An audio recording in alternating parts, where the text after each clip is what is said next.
నమ్మకం కలిగిన మా దేవుడా, సర్వేశ్వరుడా, సకల ఆశీర్వాదాలకు కారణభూతుడా, మా కన్న తండ్రి, మేము అపరాధముల చేత చనిపోయి ఉండగా మా ప్రభువైన క్రీస్తు రక్తంలో మమ్మల్ని కొనుక్కున్న తండ్రి, మీకు స్తోత్రాలు చెల్లిస్తూ ఉన్నాం. జగత్తు పునాది వేయబడక మునిపే మీ ఆలోచనలు మా చుట్టూ తిరుగుతున్నాయని, మీ సంకల్పాన్ని మేము నెరవేర్చాలని ఆశపడ్డారని, మీ ఆశ ఆశయము నెరవేర్చటానికే మేము ఈ భూమి మీదకి వచ్చామని మరిచిన మనుషులం మేము. కానీ మాకిచ్చిన ఈ వేదంలో మీ జ్ఞానాన్ని తెలుసుకున్న తర్వాత మేము ఎలా ఉండాలో, ఎలా ఉంటున్నామో పరిశీలించి పరిశోధించుకునే అవకాశం ఇచ్చి మమ్మల్ని మీలో నిలబెడుతున్న విధానానికి స్తోత్రాలు చెల్లిస్తూ, అందులో ఒక భాగంగా ఈ దినము మరి మీ కుమారుడు వసంతరావు గారి గృహంలో ఒక అద్భుతమైన సంగతిని ధ్యానించటానికి మీరిచ్చిన ఈ మహాభాగ్యాన్ని బట్టి స్తోత్రాలు చెల్లిస్తూ, వచ్చిన వారందరినీ బట్టి వందనాలు చెల్లిస్తూ, మేమేమి వినబోతున్నామో, మేమేమి వింటున్నామో దానిని జాగ్రత్తగా విని గ్రహించి దాని ప్రకారము ప్రవర్తించువారమై ఉండగలుగుటకు సహాయము దయచేయమని సహోదరి కోరికను మీకిష్టమైతే వర్ణించి మీకిష్టులుగా వారిని చేర్చుకొని వారిని రక్షించి నీ రాజ్యంలో చేర్చుకొనుమని, కొద్దిసేపు మా మధ్యలో ఉండుమని మా ప్రభువైన యేసుక్రీస్తు పేరట ఈ ప్రార్థన మీకు సమర్పిస్తున్నాము తండ్రి, ఆమేన్. క్రీస్తునందు ప్రియమైన వారలారా, ఈరోజు ఒక మంచి సంగతిని దేవుని జ్ఞానంలో నుంచి నేర్చుకుందాం. నాటి నుంచి నేటి వరకు క్రీస్తు ఎందుకు మరణించాడో, ఎందుకు సమాధి చేయబడ్డాడో, ఎందుకు లేచాడో, తిరిగి పరలోకమును వీడి మనల్ని తండ్రి వద్దకు చేర్చడానికి ఎందుకు రాబోతున్నాడో అనే ఆ సంగతిని ఎన్నో సంవత్సరాల నుంచి వింటున్న మనము, స్పెషల్ గా క్రైస్తవ సమాజము ఎంతవరకు క్రీస్తు బోధలో ఉన్నది అని ఆలోచించవలసిన సమయం ఆసన్నమైనది. ఎందుకంటే ఈరోజు క్రీస్తును ప్రకటించటానికి ఎంతమంది ముందుకొస్తున్నారు, వస్తున్న వారికి ఎలాంటి ఇబ్బందులు ఎదురవుతున్నాయి, క్రీస్తును ప్రకటిస్తున్నప్పుడు సోదర సమాజము ఎందుకు వ్యతిరేకిస్తున్నారు అని కూడా మనం ఆలోచించాలి. నిన్నగాక మొన్న 2 రోజుల క్రితమే హైదరాబాద్లో ఒక మీటింగ్ జరిగి మన సోదరులే ఒక నిర్ణయానికి వచ్చారు. ఈ దేశంలో మన సంస్కృతిని, మన సాంప్రదాయాన్ని దెబ్బ కొడుతూ అనేకమైన శరీర సంబంధమైన సేవా కార్యక్రమాలు ఏర్పాటు చేసి శరీర సంబంధమైన లాభాలను చూపించి యేసుక్రీస్తును నమ్మిస్తున్నారు. కాబట్టి మనము కూడా శరీర సంబంధమైన కార్యక్రమాలను మొదలుపెట్టి వాళ్ళను తిప్పుకొడదామని ఒక ఆలోచనలోనికి వెళ్ళారు. ఆ పేపర్ చూసినప్పుడు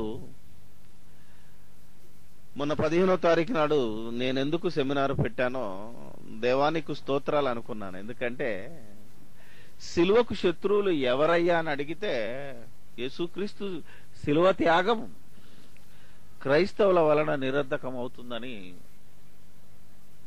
బైబిల్ ద్వారా తెలిసినప్పుడు ఆనందించి, బైబిల్ను సరిగ్గా అర్థం చేసుకోలేకపోతున్న నా సహోదరుల గురించి బాధను అనుభవించాను. వాళ్ళు చట్టాన్ని తీసుకురావాలనుకున్నారు.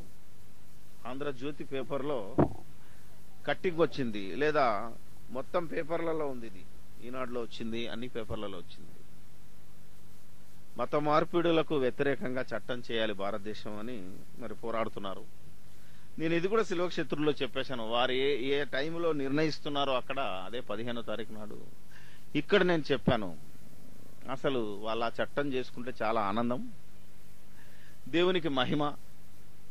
ఎందుకంటే క్రైస్తవుడు మార్చాల్సింది ఎదుటివాడి మతాన్ని కాదు, ఎదుటివాడి పేరును కాదు, ఎదుటివారి కులాన్ని కాదు, ఎదుటి వారి ఆకారాన్ని గాని కాదు, శరీర సంబంధమైన ఆచారాలను కాదు, గాని క్రైస్తవుడు చేయవలసిన పని ఏంటంటే ఎదుటి వారి మనసును మార్చాలి, మనసులో మార్పు తేవాలి, జీవన విధానంలో బ్రతుకులో మార్పు తేవాలి. దానికోసం నువ్వు ప్రయాసపడాలి తప్ప మనసు మారకూడదు అని ఎవడైనా ఈ ప్రపంచంలో చట్టం తేగలడా? నో. మనసు మార్చడానికి చట్టం ఏ దేశంలోనైనా సాధ్యమా? అసాధ్యం. అందుకే యేసుక్రీస్తు చెప్పాడు ఇలాంటివన్నీ వస్తాయనే, మీరు మనసు మార్చుకోండే తప్ప మతాన్ని మార్చుకోవద్దు అన్నారు. యేసుక్రీస్తుకు మతం అంటే ఒళ్ళు మంట.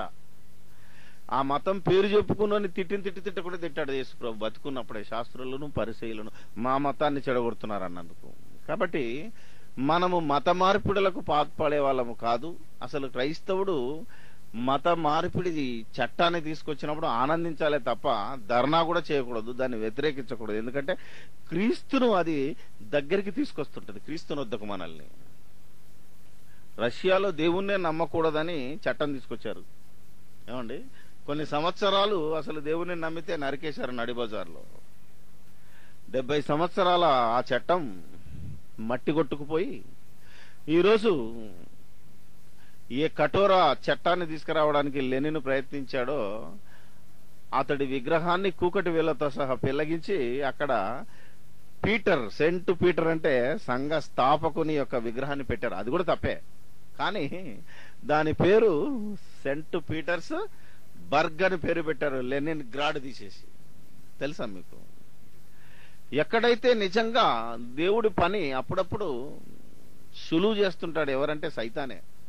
మనం అనుకుంటున్నాం ఇది వ్యతిరేకం అనుకొని వీళ్ళు సైతాన్లు అని మనం మన సోదరులను విమర్శిస్తున్నాం, కానీ నో, వారు కూడా దేవునికి తెలియకుండానే సహాయం చేస్తున్నారు. వాళ్ళు ఒక హేతువాది దేవుని వ్యతిరేక అనుకునే వాళ్ళం మనం, కానీ హేతువాది ఒక మంచి సవాలు విసిరాడు మనకేమనంటే, స్వస్థతలు క్రైస్తవుల వల్లనే అయితే, క్రైస్తవ భక్తుల వల్లనే స్వస్థతలు జరిగితే క్రైస్తవ మిషనరీ ఆసుపత్రులు ఎందుకున్నాయన్నాడు. అలా అడిగి అతడు దేవునికి మేలు చేశాడు, క్రీస్తు సంఘానికి చాలా మేలు చేశాడు. ఎందుకంటే నిజంగా ఈరోజు మరి మీరు ఆలోచిస్తే ఇది ఎందుకు చెప్తున్నానంటే, సహోదరి ఒక కోరిక కోరింది. ఏమనంటే ఆమె జబ్బు నయం కావడానికి మరి మనం అందరం ప్రార్థన చేయాలి. రైట్, మనం ప్రార్థన చేయాలి, ఆమె త్వరగా కోలుకోవాలి, దేవునికి సాక్షి బిడ్డగా బ్రతకాలి. ఎంతకాలం బ్రతుకుతుంది? ఈరోజు ఈ యొక్క శరీర రోగం బాగైతే మరో రోగం రాదన్న గ్యారంటీ ఉందా? ఏమండి, ఇది పోతే మరొకటి రాదా? శరీరం ఉన్నంతకాలం రోగాలు రాక మానవు. నువ్వు రెవరెండు అయినా, బిషప్ అయినా, నువ్వు వరాలున్నా, భక్తుడు అయినా. ఏమండి, కాదా? కడుపు నొప్పి వచ్చింది, యేసుప్రభు తగ్గించాడు. నేను ఎప్పుడు చెప్తుంటే కొందరికి బహుశా వ్యతిరేకత వచ్చి ఉంటుంది ఈ ప్రపంచంలో. నేనంటాను, కడుపు ఉన్నంతకాలం కడుపు నొప్పి ఉంటుంది, నువ్వు బిషప్ అయినా. ఏమండి, ఉండదా? మీరు ఆలోచించాలి. పోపు జానుపాలకు కూడా కాలు ఇరిగితే హాస్పిటల్ తీసుకెళ్లి రాడేశారు. ఇప్పటికుందా రాడ్ ఆయనకి? క్రైస్తవ్యం ఆలోచించట్లేదు, అందుకే శరీర సంబంధంగా ఆలోచిస్తున్నారు కనుకనే ఈ వ్యక్తులు కూడా శరీర సంబంధంగానే ఆలోచించి మనకు వ్యతిరేకలు అవుతున్నారు. అందుకే ఈరోజు అద్భుతమైన అంశాన్ని దేవుడు మీ దగ్గరికి తీసుకొస్తున్నాడు. మరి ఎందుకోసం ప్రార్థన చేయాలి? అసలు విశ్వాసం ఎందుకు? అసలు మనం ఎందుకు దేవుణ్ణి విశ్వసించాలి? శరీరంలో వచ్చిన రోగాన్ని బాగు చేసినందుక అనే అంశాన్ని మనం ఈరోజు మాట్లాడుకోవాలి. దేవుడు దేన్ని కోరాడో, దేవుడు దేన్ని కోరితే విశ్వాసి అన్నాడో ఈ ప్రపంచ క్రైస్తవ్యము అర్థం చేసుకోవట్లేదు. అలాగే క్రైస్తవేతర సమాజం కూడా అర్థం చేసుకోలేక ఈ రోజున్న మనము ప్రకటిస్తున్న యేసుక్రీస్తును కాదంటూ వారు శరీర సంబంధంగానే ఆలోచించి రాలేకపోతున్నారు. అందుకే క్రైస్తవులైనా క్రైస్తవేతరులైనా క్రీస్తులో నిలబడాలి. ఎందుకు అని అడిగితే ఇదిగో దేవుడు చెప్తుంటాడు. నిన్నటి వరకు నిజంగా నాకు కారణం తెలియదు. నేను వసంతరావు గారిని కూడా అడిగాను, ఎందుకులేండి మేము కృతజ్ఞతా కూటం పెట్టుకుంటున్నాం అని అన్నాను. బహుశా మరి ఆయన బాధపడ్డాడో ఏమో, జానన్నకి చెప్తే కారణం చెప్తే రాడనుకున్నాడో ఏమో నాకు తెలియదు కానీ, లేదా ఆదం గారు చెప్పొద్దన్నారో అది నాకు కూడా తెలియదు కానీ, కారణం నేను అడిగాను. ప్రసంగానికి ముందు ఆనందంగా ముందు నిలబడ్డాను. ఏమనంటే, ఏ కారణం లేకుండా కృతజ్ఞతా కూటం పెడుతుంటే అది క్రీస్తుకు మహిమ, దేవునికి ఘనత. కానీ మన క్రైస్తవ్యము, మీరు కాదండి, మీరు పాపం అది కాదు, మిమ్మల్ని నేను అంటలేను, ఇంక్లూడింగ్ ఇంతవరకు నేనైనా ఏదో ఒక మేలు కోరో, ఏదో ఒక మేలు జరిగితేనో దేవునికి కృతజ్ఞతాస్తుతులు చెల్లించే భయంకరమైన పరిస్థితిలో ఈరోజు క్రైస్తవుడు ఉన్నాడు, క్రైస్తవేతరుడు ఉన్నాడు. క్రైస్తవేతరుని వదిలేద్దాం, ఎందుకంటే ఈరోజు క్రైస్తవేతరులు వారికి ఏదో మేలు జరిగితే, అనగా కొడుకు పుడితేనో, పెళ్లి అయితేనో, ఉద్యోగం వస్తేనో, ఉద్యోగం ట్రాన్స్ఫర్ అయితేనో, ఇల్లు కొంటేనో, ఇల్లు అమ్మితేనో, అవునా కదా? మీరు ఆలోచించినట్టయితే ఈ రకరకాల శరీర సంబంధమైన కోరికలు నెరవేరితే వాళ్ళు దేవునికి మొక్కుకొని అవసరమైతే నిలువు దోపిడిచ్చో రకరకాల మరి దేవుణ్ణి మొక్కడం చేస్తున్నారు. కానీ క్రైస్తవుడికి దేవుడు ఒక ఆజ్ఞ ఇచ్చాడు. అది రోమీయులకు రాసిన పత్రిక 12వ అధ్యాయంలో ఉన్నదండి. రోమీయులకు రాస్తూ, క్రైస్తవులకండి, సిలువ వేయబడిన యేసుక్రీస్తును ఎవరైతే నమ్మాలనుకుంటున్నారో, వెంబడించాలనుకుంటున్నారో వారికిచ్చిన రూల్ ఇది.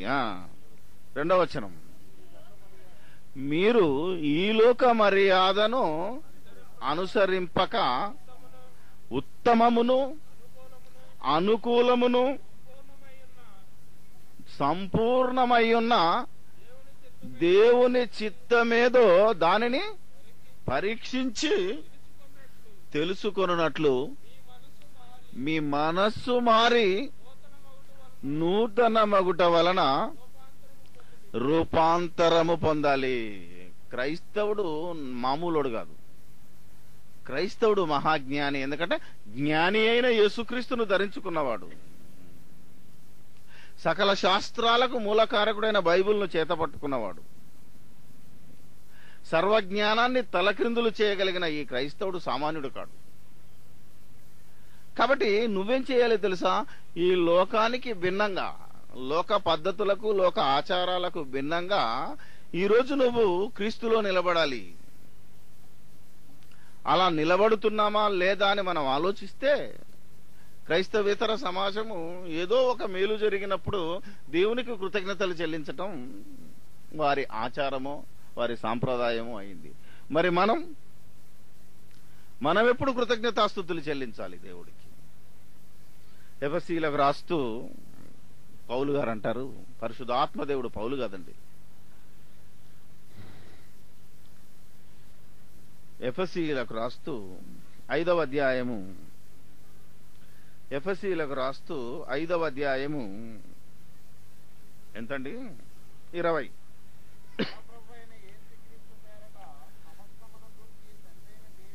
మన ప్రభువైన యేసుక్రీస్తు పేరట సమస్తమును గూర్చి తండ్రి అయిన దేవునికి ఎల్లప్పుడూ కృతజ్ఞతాస్తుతులు చెల్లించుచు క్రీస్తునందలి భయముతో ఒకనినొకడు లోబడియుండుడి. పరిశుద్ధాత్మ దేవుని బోధలోకి వెళితే ఆయన ఏమంటాడు? మీరు ఎల్లప్పుడూ, ఏమన్నాడండి? మీరు ఎల్లప్పుడూ కృతజ్ఞతాస్తుతులు చెల్లించుచు. అంటే మీకు కృతజ్ఞతాస్తుతులు చెల్లించటానికి మీరు కారణం ఎత్తుకోకూడదు. ఇక ఏమన్నాడండి? నిన్న ఒక బర్త్డే గురిలో మాట్లాడినప్పుడు ఒక సంగతి చెప్పాను. అక్కడ కూడా ఒక మాట మాట్లాడాడు దేవుడు. ఏంటిదండి? ఎల్లప్పుడూ ప్రభువునందు ఆనందించుడి. మరలా చెప్పుదును, ఆనందించుడి. ఎప్పుడు? ఎల్లప్పుడూ. ఇదే మాట మరలా ఇప్పుడు కూడా చెప్తున్నాడు దేవుడు. ఏమనంటే ఎల్లప్పుడూ ఆనందించుడి, ఎల్లప్పుడూ కృతజ్ఞతాస్తుతులు చెల్లించండి. కానీ మనం కూడా లోకం ఏం చేస్తుందో అదే చేస్తుంది. మనం ఏం చేస్తాం? మనకేదో మేలు జరిగితేనే దేవునికి స్తుతి, మన ఇల్లు అమ్మితే దేవునికి కృతజ్ఞత, ఇల్లు కొంటే అంటే ప్రార్థన దేనికి చేయమంటాం? మనం ఇల్లు అమ్మించుదేవా, ఇల్లు కొనిపించుదేవా అంటే ఇల్లు అమ్మించటానికి కొనించటానికి దేవుడు ఏమైనా బ్రోకరా? ఆలోచించాలి. ఎందుకంటే ఒకడు అంటున్నాడు, మీరు దీనికోసం దేవుని దగ్గరికి వస్తారా? అందుకే మీరు మత మూర్ఖులు అన్నాడు ఒకటి నన్ను. ఎస్, ఇల్లు అమ్ముకోవడానికి బ్రోకర్ దొరికితే చాలు, వాడెవడో తెలియదు, వానికి అప్పచెప్తే వాడు అమ్మిస్తాడు, కొనిస్తాడు. నీ రేట్ ఎంతో చెప్తే చాలు, 2 నిమిషాల్లో అమ్మిస్తాడు. తెలుసా మీకు? అంటే దేవుడి మీద నమ్మకం లేదా అనకండి మళ్ళా. ఎందుకంటే దేవుణ్ణి నమ్మటం వేరు, ఇల్లు అమ్మటం వేరు. దేవుడిని నమ్మటానికి ఇల్లు అమ్ముకోవడానికి అసలు సంబంధమే లేదు. కానీ ఈరోజు మనం అలాంటి పద్ధతులకు అలవాటు పడిపోయాం. ఇది మారాలనే చెప్తున్నాండి. మీ మీద నాకేం కోపం లేదండి. ఏమండి, మీరు కూడా మారి దేవుణ్ణి స్తుతించి దేవలోకం చేరుకోవాలనే ఆశతో నా సహోదరుడు వసంతరావును, నా సహోదరి కుమారిని ప్రేమించి చెప్తున్న మాటలు. మీ మీద నాకేం కోపం లేదు. నాకున్న కోపం అంతా ఈ క్రైస్తవ సమాజం మీద తప్పుడు బోధలతో సతమతం అవుతూ అదే రైట్ అనుకుని గుడ్డిగా బైబిల్కి అన్యాయం చేస్తున్న ఈ ప్రజల మీద నాకు ఉండొచ్చు కోపం. కొందరు అందరు బోధకులు కాకపోవచ్చు. ఇలా ఉండండి, దీనికే అలవాటు పడండి అని. క్రైస్తవుడికి క్రైస్తవేతరుడికి తేడా ఎక్కడ ఉండాలంటే ఇదిగో ఇలా జీవన విధానంలో తేడా ఉండాలి తప్ప, ఆడు లుంగి కట్టుకున్నాడు నేను లుంగి కట్టుకోవద్దు, అర్థమైంది లేదు, ఆడు బొట్టు పెట్టుకున్నాడు నేను బొట్టు పెట్టుకోవద్దు, ఆడు అన్నం తింటాడు నేను అన్నం తినొద్దు. ఇలా భయంకరమైన శరీర సంబంధమైన ఈ ఆచారాల మీద పాడుతున్నాడే తప్ప ఆత్మ సంబంధమైన ఆచారము, ఆత్మ సంబంధమైన వ్యవహారం గురించి ఏ ఒక్కరూ ఆలోచించట్లేదండి. ఇంకో మంచి మాట చెప్తాను, ఇంకా అద్భుతం ఉంటుంది. నీకు మేలు జరిగినా జరగకపోయినా, లేదా జరిగితే జరగకపోయినా కృతజ్ఞతాస్తుతులు చెల్లించాలని దేవుడు చెప్తున్నాడు. ఇది ఇప్పుడే చెప్పాడా అని మనం ఆలోచిస్తే అది యోబు ద్వారా కూడా చెప్పాడు దేవుడు మనకు. పాత నిబంధనలోకి వెళితే ఏమంటాడు యోబు? ఇప్పటికైనా దేవుణ్ణి తిట్టి చచ్చిపోయా అని అంటది అలా భార్య. అంతే కదా? ఎందుకయ్యా ఇంకా దేవుడు దేవుడు దేవుడు అంటావు? నీకేం మేలు చేశాడు? నువ్వు ఇంత నీతిమంతుడిగా ఉంటే ఇదిగో నీ ఇల్లు వాకిలి మన పిల్లలు అందరూ చచ్చిపోయారు, మన ఆస్తులన్నీ వెళ్ళిపోయాయి, నువ్వేమో పెంకులతోటి ఏం గోక్కుంటున్నాడైనా గజ్జి ఆ గోకులంతా గోక్కుంటుంటే మరి యోబు మాత్రం అడగలేదు, నా ఈ రోగం తీసేయమని కూడా అడగట్లేదు. ఆయన గోక్కుంటున్నాడు, దేవానికి స్తోత్రం, నువ్వు నా గజ్జి తీసేస్తేనే నీకు మొక్కుంటానులే. అప్పుడు కూడా వాళ్ళ భార్య వచ్చి చచ్చిపో అంటే ఆయన ఏమన్నట్టు మూర్ఖురాలు మాట్లాడినట్టు మాట్లాడకు. దేవుని వలన మనం మేలు అనుభవించవచ్చు కానీ కీడును అనుభవించొద్దా? అవునా అని మాట్లాడి యెహోవా ఇచ్చాను. ఆహా, కంటత వాక్యం ఇది. సంఘాలో ఎవరినని చెప్తాడు యెహోవా ఇచ్చాను. కానీ క్రైస్తవుడు ఉన్నాడా? నీ ఆస్తి అయిపోయింది అనుకో, ఏమండి ఏమంటావు? యెహోవా ఇచ్చాను, యెహోవా అంటాడా? వస్తే యెహోవా ఇచ్చాను స్తోత్రం, పోతే దేవుడు నాకు అన్యాయం చేశాడు బ్రదర్. అర్థమైందా? ఇచ్చినప్పుడు ఆనందం, పోయినప్పుడు కోర్టు, అంతే కదా? పోతే కోర్టు కేసు.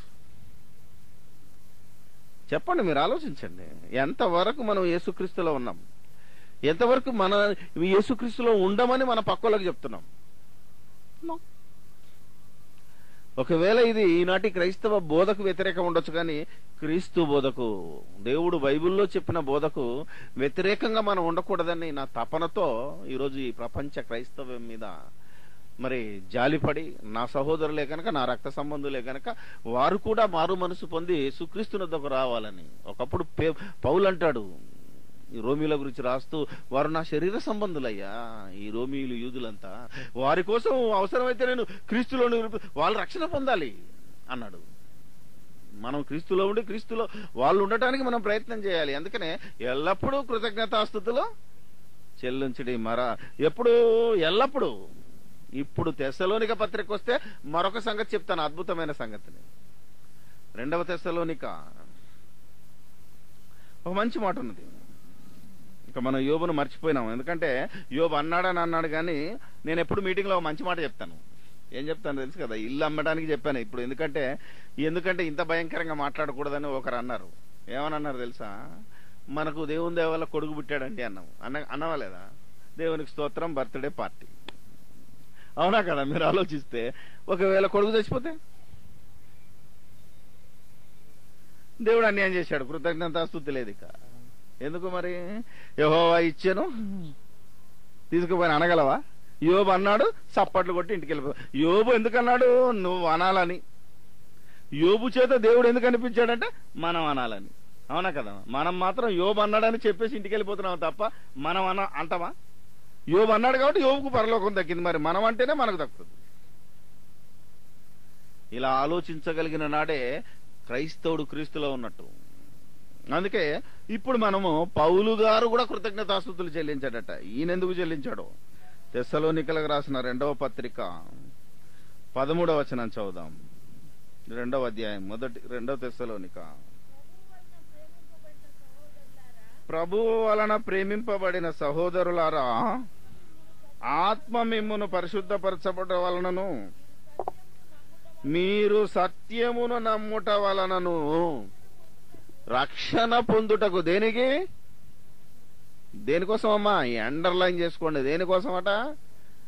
రక్షణ పొందుటకు దేవుడు ఆది నుండి మిమ్మును ఏర్పరచుకొని గనుక మేము మిమ్మును బట్టి ఎల్లప్పుడూ దేవునికి కృతజ్ఞతాస్తుతులు చెల్లింప బద్దులమై ఉన్నాము.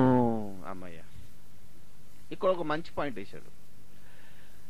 ఎదుటి సహోదరుడు రక్షింపబడటాన్ని బట్టి. దేన్ని బట్టి? రక్షణను బట్టి. స్వస్థతను బట్టా, రక్షణను బట్టా? ఏమండి? ఎదుటివాడు రక్షింపబడితే నేనెందుకు కృతజ్ఞతాస్తుతులు చెల్లించాలి అనకిక? ఇప్పుడు మనం ఏ లెవెల్లో ఉండాలి క్రైస్తవుడు?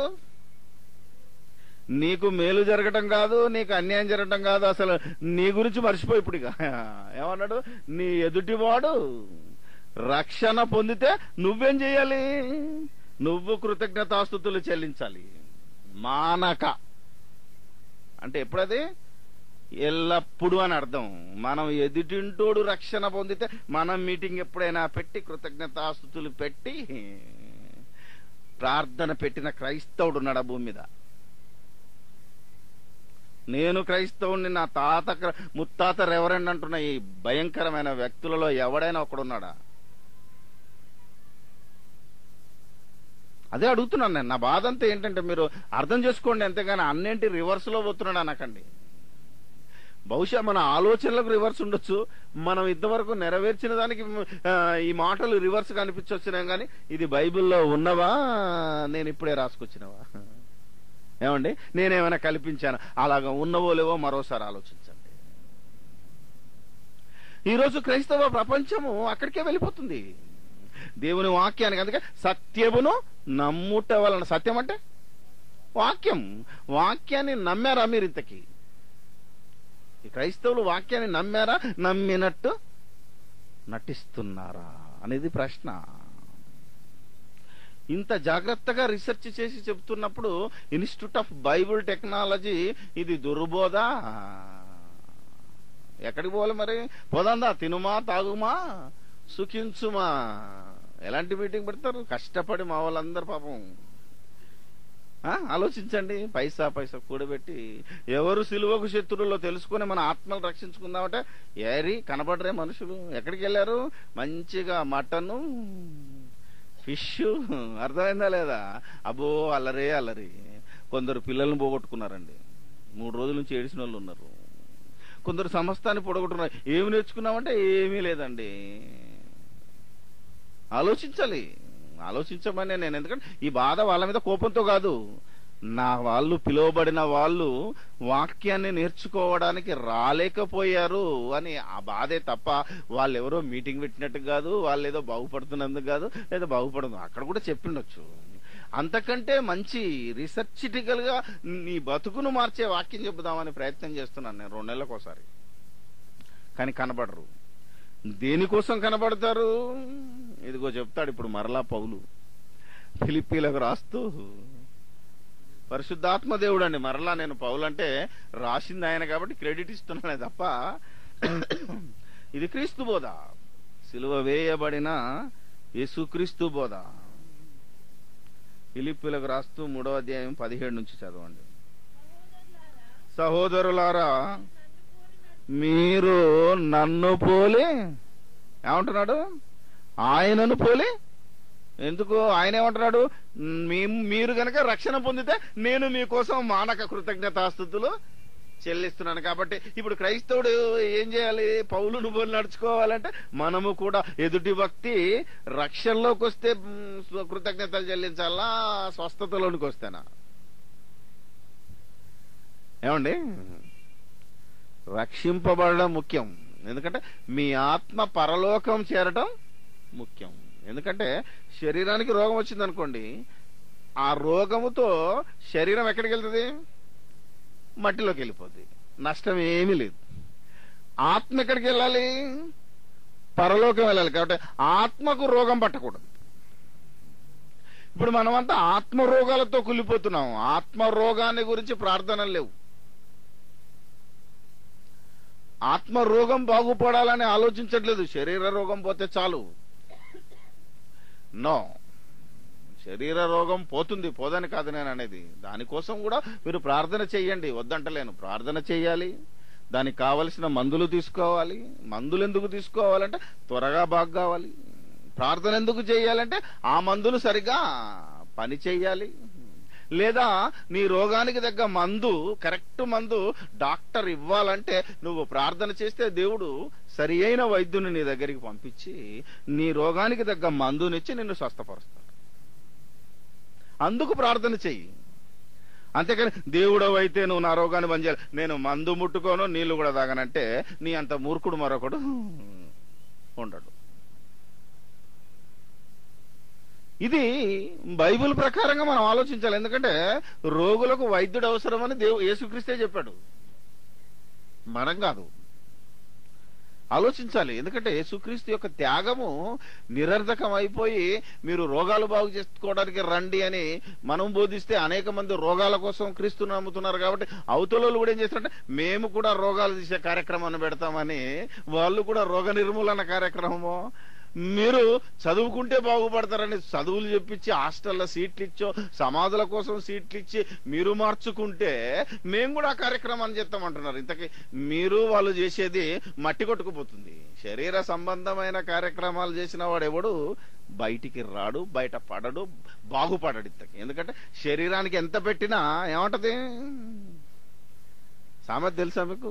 ఇంటికి ఒంటికి ఎంత పెట్టినా వద్దు అనదు. అందుకని ఈ ఒంటికి నువ్వు ఎంత ఇచ్చినా ఆడు దేవుని దగ్గరికి రాడు. ఎందుకంటే యేసు ప్రభు దగ్గరికే కాదు, ఇశ్రాయేలుల దగ్గరికి వెళ్ళినా నేను నిలబెట్టి చెప్పగలను ఈ ప్రపంచానికి. పాపం ఇశ్రాయేలులను ఏంటిది మహామిరకిల్. ఈ ప్రపంచంలో ఇంతవరకు అంత గొప్ప అద్భుతాన్ని ఎవరూ చేయలేదండి. అంత గొప్ప అద్భుతాన్ని దేవుడు చేశాడు. ఏమని? సముద్రాన్ని రెండుగా చేసి వాళ్ళను 6 నెలల మీద నడిపించాడండి. నడిపించిన వెంటనే గడ్డకొచ్చి ఏమన్నారు? మారాకొచ్చి, ఏమయ్యా మమ్మల్ని నీళ్లు లేకుండా చంపుదామని వచ్చావా? మాకు ఐగుప్తే బాగుంది, మాకు ఇప్పుడు ఏం కావాలా? నీళ్లు కావాలి, ఇచ్చేయి ముందు, అర్జెంటుగా మాకు నీళ్లు కావాలన్నారే తప్ప దేవుడు ఇంత మేలు చేశాడు, నీళ్లు ఇవ్వలేడా? దేవా మాకు నీళ్లు, ఈ చేదు నీళ్లు తీసేసి మంచినీళ్ళు ఇయ్యాయని దేవునికి మొరపెట్టారా? మొరపెట్టలేదు. మోషే దగ్గరికి వచ్చి ముందు మా అర్జెంటుగా మా కార్యక్రమాన్ని చూడండి అంటే శరీరపరంగా వాని ఎంత మేలు చూసినా వాడు మారడు. అప్పటికే దేవుడు నిర్ణయించుకున్నాడు. ఇది ఇశ్రాయేలు సమాజంలోనే అంత చెప్పినా వాడు మారలేదు. ఆ తర్వాత యేసుక్రీస్తు దగ్గరకు వచ్చారు వీళ్ళు. 6వ అధ్యాయంలోకి వస్తే యోహాను సువార్తలు మొత్తం సింపుల్ గా చెప్తున్నాను, మీకు అధ్యాయం అంతా తెలుసు. యేసుక్రీస్తు ఇలా బాధ పడలేక తప్పించుకొని తిరుగుతున్నాడండి. తెలుసా మీకు? యేసుక్రీస్తు ఒకరిని స్వస్థపరిచి నువ్వు మాత్రం నేను స్వస్థపరిచానని చెప్పకురా అని చెప్పాడు. ఆడేం చేశాడు? నేను ఈయనకు మేలు చెప్తున్నాను అనుకుని ఏం చేసి వీడు చెప్పడం ప్రారంభించాడు. ఆయన చేసి చెప్పొద్దన్నాడు, వీడేమో చెప్పడం ప్రారంభించారు. అప్పుడు యేసుప్రభు ఏం చేశాడు, అమ్మో ఇక లాభం లేదు, వీడు ప్రకటించిన కొద్ది ఏమైపోతుందంటే ఈ ప్రజలందరూ రోగాల కోసమే నా దగ్గరకు వస్తారు తప్ప నా గురించి ఎవడు పట్టించుకోవట్లేదు, నా సంకల్పమే దెబ్బతింటుందని తప్పించుకొని తిరగడం ప్రారంభించాడు. అందుకని అప్పటి నుంచి ఆయన మార్క్స్ వార్తలు ఉంటాయి, ఆయన బయట సంచారం చేయకుండా ఆ సాటుకు మరి అడవిలో తిరుగుతున్నాడని యేసుక్రీస్తును ఊళ్ళో నుంచి అడవికి పంపించేశారు. జనుల ప్రవర్తనకు విసుకొచ్చి యోహాన్ ఏం చేశాడు, జనుల్లో ఉండకుండా బయటికి వెళ్ళిపోయాడు. అప్పుడు ఆయన దయ్యం పట్టినోడు అనేసరికి యేసుప్రభు చేశాడు, లేదు నేను ప్రజల మధ్యలో ఉంటాను అన్నాడు. ప్రజల మధ్యలో ఉంటానని వచ్చి ప్రజల మధ్యలో ఉంటే ప్రజలు ఏం చేశారు, అమ్మో ఈయన కాళ్ళు ఇస్తున్నాడు లేకపోతే ఫ్రీగా ఫుడ్ పెడుతున్నాడు వచ్చేయండి అన్నారు. మనకేది తెలుసు, ఫ్రీగా ఫినాయిల్ ఇస్తానంటే తాగే రకం మనం. ఏమండి, ఫ్రీ అనగానే ఏం చేస్తాం, ఒక బిందె కొంటే మరో బిందె వచ్చిందని బిందె అవసరం లేకపోయినా కొనేసే రకం. ఒక చీర కొంటే రెండో చీర ఉచితం, ఒక అంగి కొంటే మరో చీర ఉచితం అనేసరికి పడిపోయే రకం. కాబట్టి యేసుక్రీస్తు ఉచితంగా ఫుడ్ పెడుతున్నాడు అనగానే ఉరుకో పరుగో పరుగు. అప్పుడు ఏం చేశాడు, బయటికి వెళ్ళిపోతే ఆయన దోణలో వేసుకొని ఎక్కడో వెళ్ళిపోతే సముద్రం మాత్రం వీళ్ళు కూడా పడవలు వేసుకొని, ప్రభువా నువ్వు ఇప్పుడు ఎక్కడికి ఇలా వచ్చావయ్యా, మేము వెతుకుతా ఉన్నాం అంటే ఆయన ఉంటాడు, బుద్ధుందా మీకేమన్నా, మీకేం కావాలి, సూచక్రియలు కావాలి, అద్భుతాలు కావాలి, మీకు తిండి కావాలి, దానికోసం కాదురా కష్టపడొద్దు, అక్షయమైన ఆహారం కోసము అది నేను మీకు ఇస్తానంటే మాకు అక్షయ ఆహారం మాకు వద్దు, మాకు ఫుడ్డే కావాలి, మాకు ఈ శరీరం కోసం కావాలి. అంతేనా కదా, మీరు ఆలోచించుకోండి, దేనికోసం ఆలోచిస్తున్నాడు. మొన్న ఒక రోజు ఇక్కడ మీటింగ్ పెట్టాం, మొన్న కూడా చెప్పాను నేను, కుత్బుల్లాపూర్లో పెద్ద గ్రౌండ్ లక్షలు పెట్టి పెట్టారు. పాపం మినిస్టర్ వచ్చాడు, ఆయన ఏమన్నాడు తెలుసా మీకు, పోయిన వాళ్ళందరూ తెలుసు. దేనికోసం పిలిచారట మినిస్టర్ని, సమాధుల్లో స్థలం కోసం అట. ఆయన ఏమన్నాడు, మీకు బుద్ధి ఉందా, అర్థమైందా లేదా, ఏమన్నాడు తెలుసు కదా, విన్నారా మీరు, కనీసం అతడని చెప్పాడు వీళ్ళకి బుద్ధి. వీళ్ళందరూ ఏం చేశాడు, యూనియన్ అసోసియేషన్, అందులో నేను కలవనందుకు వీళ్ళకి మంట. అర్థమైందా లేదా, నేను కలవలే మరి, ఎందుకంటే సమాధుల స్థలం ఎందుకంటే చచ్చిపోయిన శవానికి సమాధుల దొడ్డి అవసరమా, ఏమండి, శవానికి శవం, క్రైస్తవ శవము, హిందూ శవం, ముస్లిం శవం ఉంటుందా, ఎప్పుడని చెప్పారా మీరు, బతికున్నోడికే రాజకీయం తప్ప సచ్చిన శవానికి ఏం రాజకీయం. మనం ఇప్పుడు శవ రాజకీయాల్లో కూడా ఫస్ట్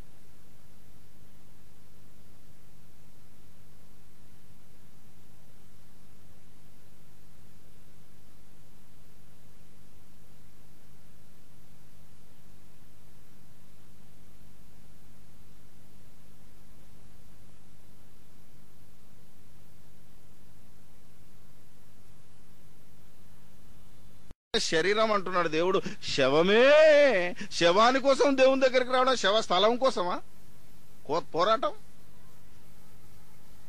అందుకే పౌలు ఏమంటున్నాడు తెలుసా, ఇక్కడ మీలో అనేకులు క్రీస్తు శిలువకు శత్రువులుగా నడుచుకొనుచున్నారు. క్రైస్తవులలో అనేకులు దేనికి శత్రువులట, క్రీస్తు శిలువకు శత్రువులుగా నడుచుకొనుచున్నారు. ఇలా క్రీస్తు చేసిన త్యాగానికి శత్రుత్వం మనలో ఉంది గనకనే మనకు అనేకులు శత్రువులుగా తయారైపోయి ఈ క్రీస్తు బోధ ఈ ప్రపంచంలో ఉండకూడదని అట్నుంచి వాళ్ళు క్రీస్తు శత్రువుగా, మనము శత్రువులుగా మారేపటికనే వాళ్ళు శత్రువులైపోయి మనలో మనకే కొట్లాటలు వచ్చేసాయి. ఈరోజు యేసు చేసిన త్యాగం నిరర్థకమైపోతుంది. యేసు ఈ లోకానికి వచ్చింది నీ ఆత్మను రక్షించటానికి, నిన్ను పరలోకం తీసుకెళ్లటానికి. అది మర్చిపోయాం మనం. అందుకే ఏమంటున్నాడు ఇక్కడ, మీలో అనేకులు క్రీస్తు శిలువకు శత్రువులుగా నడుచుకొనుచున్నారు. దానిని గూర్చి మీతో అనేక పర్యాయములు చెప్పి ఇప్పుడును ఏడ్చుచూ చెప్పుచున్నాను, నాశనమే వారి అంతము, వారి కడుపే వారికి దేవుడు. వారు తాము సిగ్గుపడవలసిన సంగతుల యందు అతిశయపడుచున్నారు, భూ సంబంధమైన వాటి యందే మనస్సుంచుచున్నారు. అసలు మన బ్రతుకంతా మనలోనే చెప్తున్నాడండి. క్రైస్తవులకే ఈ బోధ. ఫిలిప్పిలో ఉన్న సంఘానికి రాస్తున్నాడంటే ఈ రోజు హైదరాబాద్ లో ఉన్న సంఘానికి కూడా రాసినట్టే. ఏమంటున్నాడు సంఘంలో ఉన్నాలట, నాశనమే వారి అంతము, వారి కడుపే వారి దేవుడు. అంటే దేనికోసం దేవుని దగ్గరకు వచ్చాడు ఇప్పుడు? కడుపు కోసమే. కడుపు కోసమే దేవుని దగ్గరికి వస్తున్నాడు, కడుపు కోసమే రమ్మంటున్నాడు. రమ్మనేది ఎందుకు మరి? ఈడొచ్చింది కాక బయటోనికి ఏం చెప్తున్నాడు? మీరు ఆలోచించాలి. ఇప్పుడు దీని గురించి ఒక మంచి మాట గుర్తుకొచ్చింది ఇప్పుడు నాకు, కొరింథీయులకు రాస్తూ. 1 కొరింథీ 6వ అధ్యాయం 3వ వచనంలో దీని గురించి ఒక మంచి స్లోగన్ వేశాడు దేవుడు.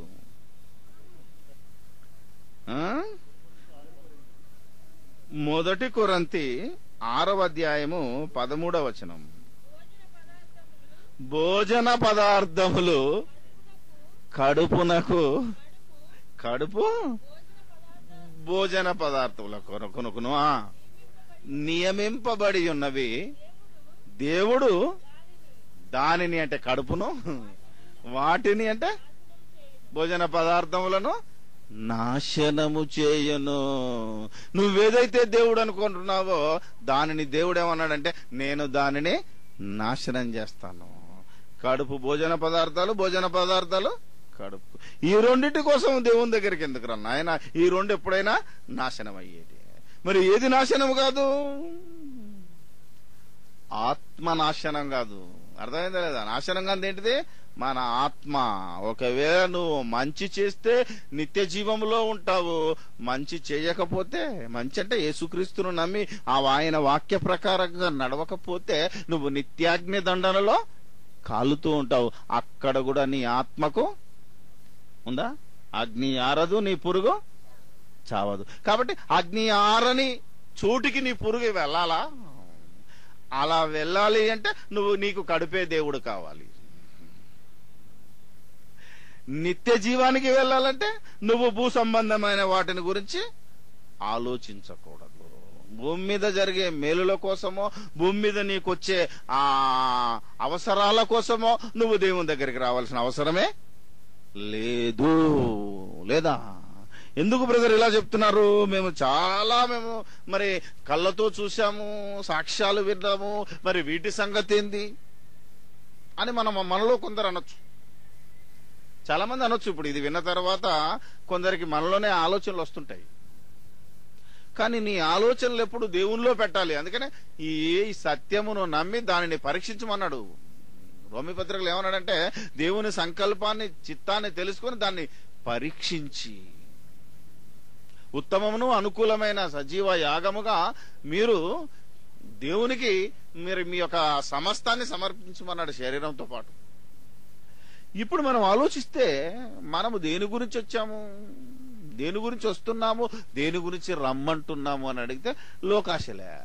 రోగాలు బాగా కావాలి, ఉద్యోగం దొరకాలి, భార్య దొరకాలి. ఓకే, ఇది మాత్రం రైటే. కానీ ఎవడు దీనికోసం కూడా ఆలోచించట్లేదండి. నేను కన్యాశుల్కం మీటింగ్ లో చెప్పాను. ఏమని చెప్పాను? సుబుద్ధి గల భార్య యెహోవా ఇచ్చు దానం. కానీ ఎవడు దానం కోరతలేడు. గుణవతి అయిన భార్య దొరుకుట అరుదని దేవుడు చెప్పితే వీడేం చేస్తున్నాడు? ధనవతి అయిన భార్య దొరుకుట అరుదని వీడు తిరుగుతున్నాడు. ఇప్పుడు తెలుసా మీకు? నాకే బాధ. నా దగ్గర ఒక పాస్టర్ ట్రైనింగ్ అయ్యాడు. అలా చెప్పినందుకు ఆడు బాధపడి నాకు దూరం అయిపోయాడు. నేనేం బాధపడను. ఎందుకంటే అతడు కట్నం కోసం ఎత్తుకుతున్నాడు. ఇప్పుడు ఎవరైనా పాస్టర్, ఇది మహాభయంకరం. వేరే వాళ్ళు అయితే బాగుండేది, పాస్టరే పాపం అవతలోడు లక్షిస్తానన్నాడు. ఈడేమన్నాడు? 2 లక్షలు కావాలన్నాడు. మళ్ళా నా ఇంటి ముఖం చూడకన్నాడు. మీకు అర్థమైందా లేదా? ఎందుకంటే దేనికోసం బ్రతుకుతున్నావు నువ్వు? మాకు తెలిసిన ఒక రెవరెండు మా ఊరోడే, మేమే ట్రైనింగ్ పంపాము. ఎక్కడికి? ఎస్సిటిసికి. పిల్లలు పుట్టలేదని మా పక్కూర్లోకి వెళ్ళి మంత్రగాడి దగ్గరికి వెళ్ళి తాయెత్తు కట్టించుకొని వచ్చాడు రెవరెండ్. మళ్ళా ఇప్పుడు పెద్ద చర్చికి పాస్టర్ ఆడు. మీరు ఆలోచిస్తే భయంకరం. అందుకే మంత్రాలు దయ్యాలు ఉన్నాయా అని మరలో సెమినార్ పెట్టాను. మంట.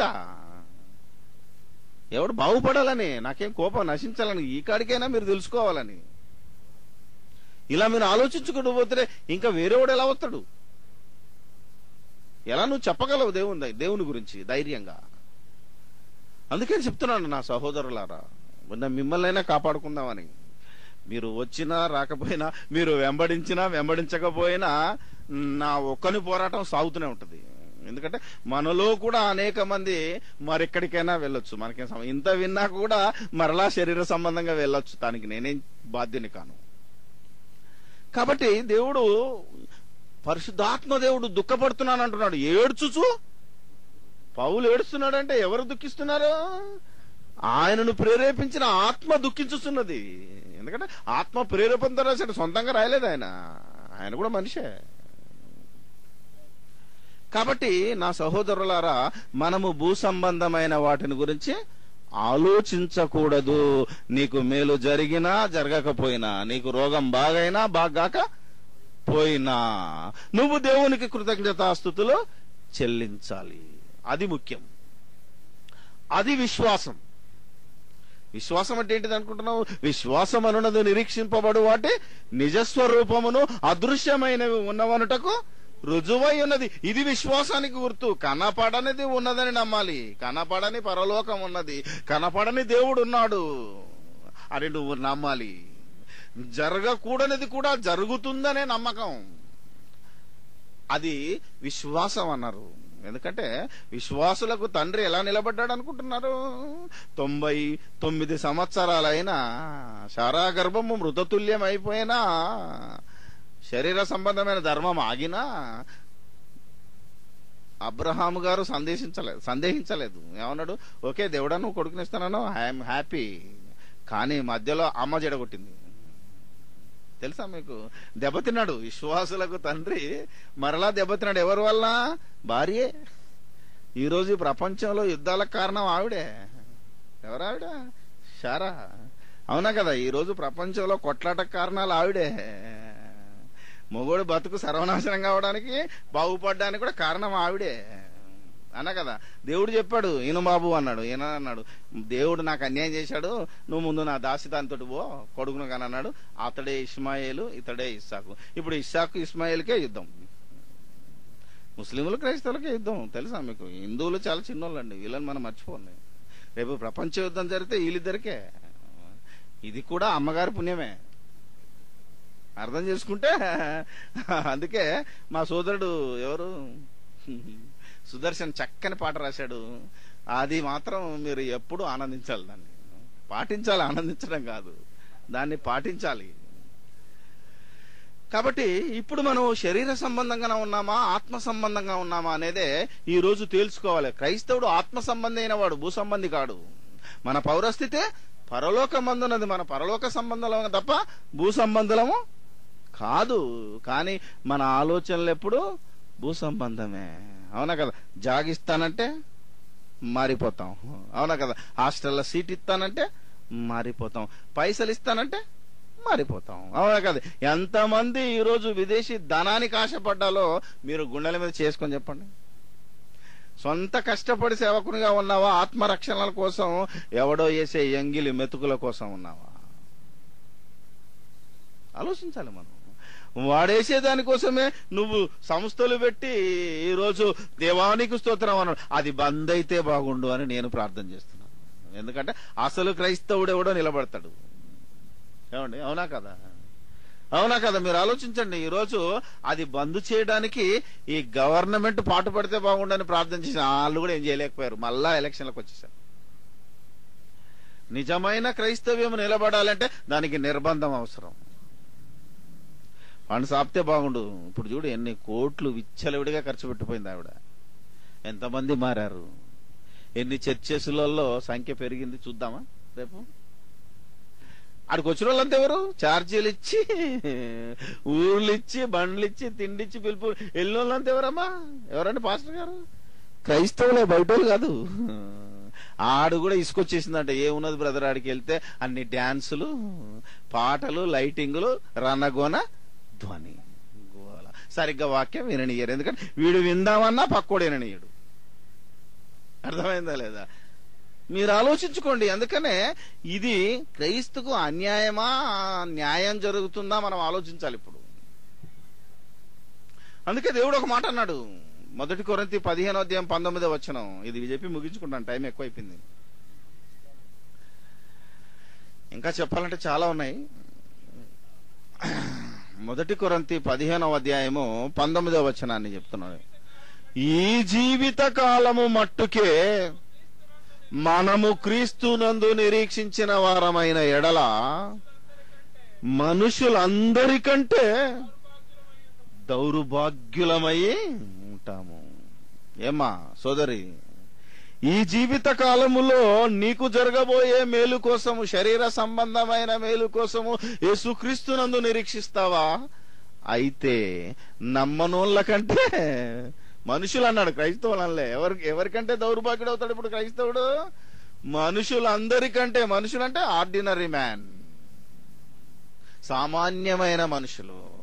దేవుని నమ్మని వ్యక్తిని మనుషులు అంటారు, దేవుని నమ్మిన వాళ్ళను విశ్వాసులు అంటారు. కాబట్టి నమ్మని వానికంటే ఇప్పుడు శరీర సంబంధమైన ఆశల నిమిత్తమే దేవుని నమ్మినోని దేవుడేమంటున్నాడు? ఏమన్నాడమ్మా?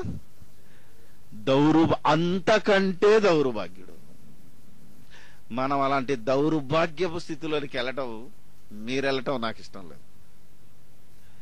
మీరు ఎలాంటి వాళ్ళై ఉండాలి?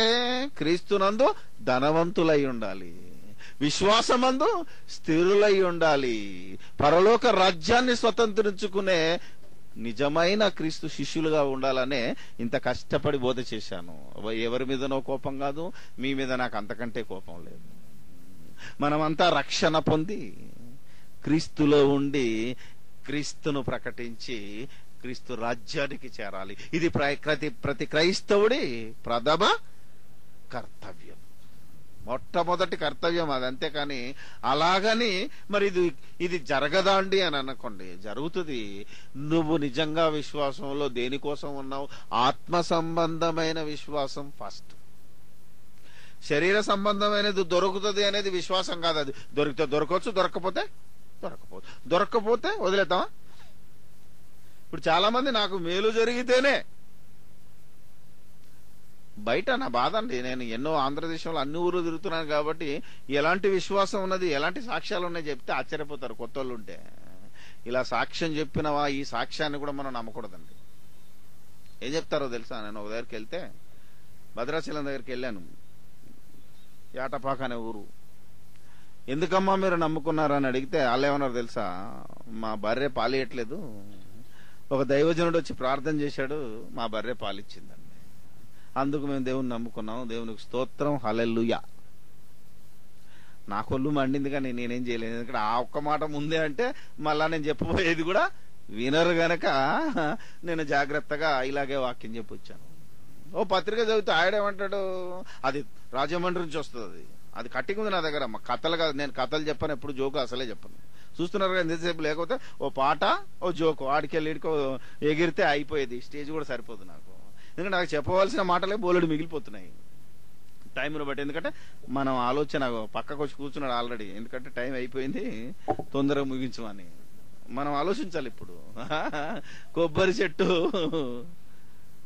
చేదు నీళ్ళు ఇచ్చిందట, అయ్యగారు ప్రార్థించిన నూనె ఇంజెక్షన్ చేసిందట చెట్టుకు, అప్పుడు కొబ్బరికాయలు తీయగా అయిపోయినాయి. అందుకు దేవుణ్ణి నమ్మని అంటాడు ఒకడు. మరి నీ దౌర్భాగ్యుడు అనాలనా విశ్వాస అనాలనా? దేవుని వాక్య ప్రకారం దౌర్భాగ్యుడు, లోకం ప్రకారం విశ్వాసి. నువ్వు లోక ప్రకారం విశ్వాసివా, దేవుని ప్రకారం విశ్వాసివా నిర్ణయించుకోవాలి. ఎందుకంటే ఇది మన ఆత్మలను రక్షించే శక్తి గల వాక్యము, శరీరం కాదు. శరీరాన్ని ఎవడు రక్షించలేడు, ఈవెన్ దేవుడు కూడా రక్షించలేడు, అందుకే వదిలేశాడు. తెలుసా? దీన్ని ఎవడన్నా కాపాడతాడని చెప్పండి చూద్దాం. దీని గురించి రక్షణ అన్నాడా? దీని గురించి రక్షణ నేను పట్టించుకోను అన్నాడు దేవుడు, అన్నాడా లేదా? మీరు ఇంతలో కనబడి, ఈ జీవం ఎలాంటిదట, ఇంతలో కనబడి అంతలో మాయమయ్యే ఆవిరి లాంటిది. కాబట్టి దీని గురించి ఏమైనా కార్యక్రమాన్ని పెట్టుకుంటే నా అంత ఫుల్ మరొకడు లేడంటాడు దేవుడు. మరి ఏది ఉండేది, ఎల్లకాలము ఉండేది, నాశనము లేనిది, చావు లేనిది ఆత్మ గనక దాని రక్షణ కార్యక్రమాన్నే నేను చూసుకుంటానన్నాడు. శరీర రక్షణకు నువ్వు చూసుకో, చల్ల గాలి వస్తుంది. ఇప్పుడు దీనికి ఏం చేయాలి మనం? ఓ శాలువానో ఓ జెరికినో వేసుకోవాలి. అంతేగా నువ్వు దేవుడవైతే నాకు చలి జ్వరం రాకుండా కాపాడు అంటావా? మీరు ఆలోచించాలిగా. ఇలాంటి ఆలోచనలకు వెళ్ళిపోయాం మనం. నో, దీనికోసం నువ్వు వాడుకుంటే వాడుకో, తప్పే ఉంది. అవునా కదా? ఏమ్మా వాడుకుంటలేరా? రెవరెండ్ అయినంత మాత్రాన్ని ఇక శాలో కప్పుకోదా? శాలికి తలకు రుమాలు చుట్టుకోదా? మీరు ఆలోచించాలి. ఇప్పుడు మనమేగా ఆలోచిద్దాం. ఆయన అంటున్నాడు ఒక మాట, మా సెక్షన్లో కూడా అన్నాడు ఒకడు, నేను బయట మీటింగ్లో తిరుగుతాను బ్రదర్ అంటే, నీకెందుకయ్యా మహారాజు, ఈడనేమో బోరింగ్ నీళ్లు, ఆడనేమో నీకు మినరల్ వాటర్ అన్నాడు. ఏమన్నాడు? వాడేదేవరో మినరల్ వాటర్లు మేమే, ఎందుకంటే ఆరోగ్యం పాడైద్దాం అని. అంటే సంఘస్థుడేమో బోరింగ్ నీళ్ళు తాగాలి, నువ్వేమో మినరల్ వాటర్. అంటే నువ్వు దేనికోసం? అంటే దేవుడి మీద నమ్మకం లేదనేగా ఒక రకంగా. అంటే మన ఆరోగ్యాన్ని ఎవరు కాపాడుకోవాలి? ఇప్పుడు మనమే కాపాడుకోవాలి. నువ్వేమో అది పాటిస్తూ నీ ఓడికో దేవుని మీద నమ్మకం ఉంచు బ్రదర్ అన్నది ఎంత న్యాయము, ఎంత అన్యాయం మనం ఆలోచించుకోవాలి. ఇలా చెప్పుకుంటూ పోతుంటే ఎన్ని రోజులని చెప్పగలను, కానీ దేవుడు ఇచ్చిన అవకాశాన్ని మరి త్వరగా ముగించుకుంటేనే బాగుంటది. వసంతరావు గారి గురించి, మరి కుమారి గారి గురించి, వారి రక్షణ గురించి, వారి పరలోకం వెళ్ళటానికి మనమంతా ప్రార్థన చేయాలి. మన సహోదరులు ఇక్కడ కూడుకున్న మనమందరము ఏ రీతిగా అయితే ఈ సాయంకాల సమయంలో ఈ రోజు కూర్చొని ఒక దగ్గర ఒక కుటుంబంగా, ఒక సోదరులంగా ఆనందిస్తున్నామో, ఈ ఆనందము మనము శరీరాన్ని వదిలిన తర్వాత కూడా దేవుని సన్నిధిలో ఆనందించాలని, అందుకోసమే మనం ఒకరినొకరం ప్రేమించుకోవాలా, ఒకరినొకరం ప్రార్థించుకోవాలి, ఒకరినొకరు పోరాటము సాగించాలి. దానికోసం కట్టుబడడానికి మీరందరూ ఈ రోజు నుంచైనా కదలాలని దేవుని పక్షాన మిమ్మల్ని పిలుస్తున్నాను. మనమందరము రక్షణ పొంది, రక్షింపబడి దేవుని రాజ్యంలో కలకాలము నిలవాలి. ఇది క్రైస్తవుడి ఆశ, ఆశయం కావాలి. ఇది దేవుని ఆశ, ఆశయం గనుక ఇదేదో మనం పెట్టుకున్నది కాదు. అది దేవుడే జగత్తు పునాది వేయబడక మునిపే ఆయన ఏర్పాటు చేసుకున్న దయా సంకల్పం గనక ఆయన సంకల్పాన్ని నెరవేర్చే నిజమైన దేవుని పిల్లలుగా మనమందరము నిలబడదాం. ప్రార్థన చేసుకుందాం. పరిశుద్ధుడా, ప్రేమ నమ్మకం కలిగిన మా ప్రియ పరలోకపు తండ్రి, మీ ఘనమైన నామానికి వేలాది స్తుతి స్తోత్రాలు చెల్లిస్తున్నాం. దేవా, అందరిలాగానే మేము కూడా శరీర బలహీనత చొప్పున మా శరీరానికి కూడా మేలు చేయమని మేము అడుగుతున్నాం. దేవా, బలహీనమైన శరీరానికి లొంగి బలమైన ఆత్మను బలి చేయకుండా, దేవా, ఆత్మను రక్షించుకోగలుగుటకే, మీలో మేము ఉండగలుగుటకే, మీ క్రీస్తును ధరించుకోగలుగుటకే మీరిచ్చిన ఈ అవకాశాన్ని బట్టి మీకు స్తోత్రాలు చెల్లిస్తున్నాం. తండ్రి, మా శరీరానికి రోగం వచ్చినా రాకపోయినా, బాగైనా బాగాకపోయినా, మాకు తిండి దొరికినా దొరకకపోయినా, ఈ శరీరానికి మరి నా తండ్రి ఈ యొక్క సమాజంలో ఎంతో భయంకరమైన పరిస్థితులు ఎదురైనా మా ఆత్మ నాశనం కాకుండా, మా ఆత్మ నరకానికి వెళ్లకుండా మేము అనుక్షణము మీలో ఆనందించగలుగుటకు సహాయాన్ని దయచేయమని, మాకు బ్రతికిచ్చినందుకే ఈరోజు ఈ భాగ్యాన్ని ఎంతో మంది పొందలేకపోయారు. మాకంటే ముందు ఈ లోకంలోనికి రావాలని ప్రయత్నించిన మా వాళ్ళు పోయారు, మా తర్వాత పుట్టినోళ్ళు పోయారు.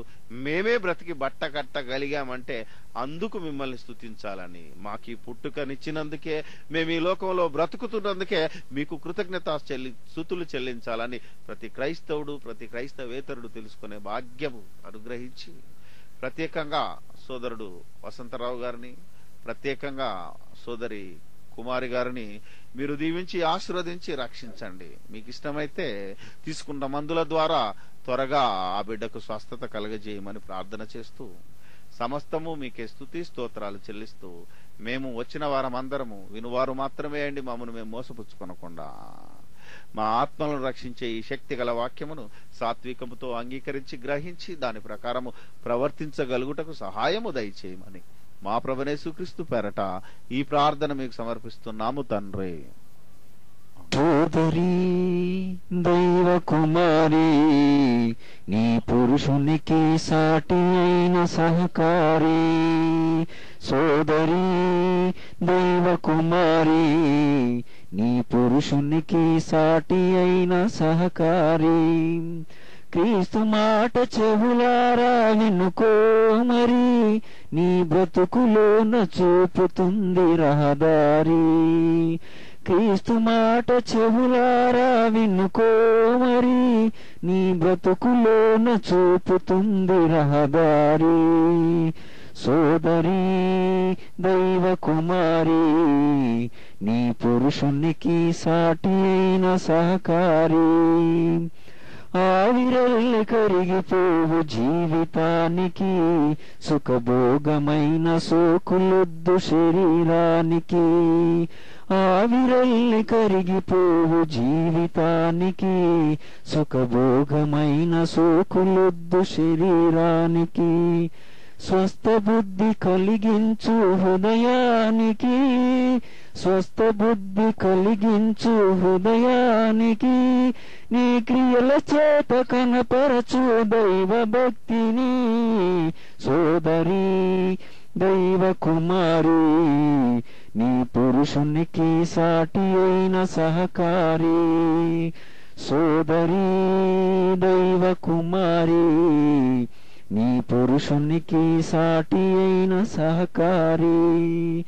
జగడగొండు కాపురాన్ని జారవిడుము, నీ భర్త యందు భయము కలిగి వినయముందుము. జగడగొండు కాపురాన్ని జారవిడుము, నీ భర్త యందు భయము కలిగి వినయముందుము.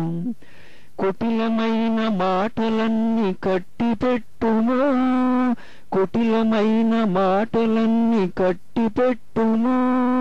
క్రీస్తు యేసు పరిచర్యలు పరవశించుము. సోదరి దైవ కుమారి, నీ పురుషునికి సాటి అయిన సహకారి. సోదరి దైవ కుమారి, నీ పురుషునికి సాటి అయిన సహకారి. అన్న వస్త్రమందు నీవు తృప్తినందుము, ధనము కలిమి కొరకు నీవు ఆశపడకుము. అన్న వస్త్రమందు నీవు తృప్తినందుము, ధనము కలిమి కొరకు నీవు ఆశపడకుము. శోధనలు దురాశలు మదిని రేపుచు, శోధనలు దురాశలు మదిని రేపుచు. మరణమైన ఊబిలోకి నిన్ను చేర్చును. సోదరి దైవ కుమారి, నీ పురుషునికి సాటి అయిన సహకారి. కన్న తండ్రి శిరసమ్మ క్రీస్తు యేసుకి, క్రీస్తు యేసు శిరసమ్మ సంఘానికి. కన్న తండ్రి శిరసమ్మ క్రీస్తు యేసుకి, క్రీస్తు యేసు శిరసమ్మ సంఘానికి. గౌరవించు నీ భర్తే నీకు శిరసని, గౌరవించు నీ భర్తే నీకు శిరసని.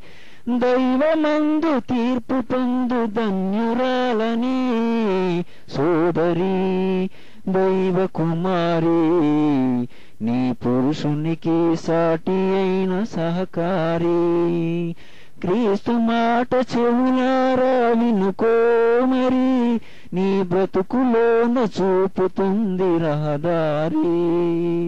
క్రీస్తు మాట చెవులారా వినుకో మరి, నీ బ్రతుకులోన చూపుతుంది రహదారి. సోదరి దైవ కుమారి, నీ పురుషునికి సాటి అయిన సహకారి.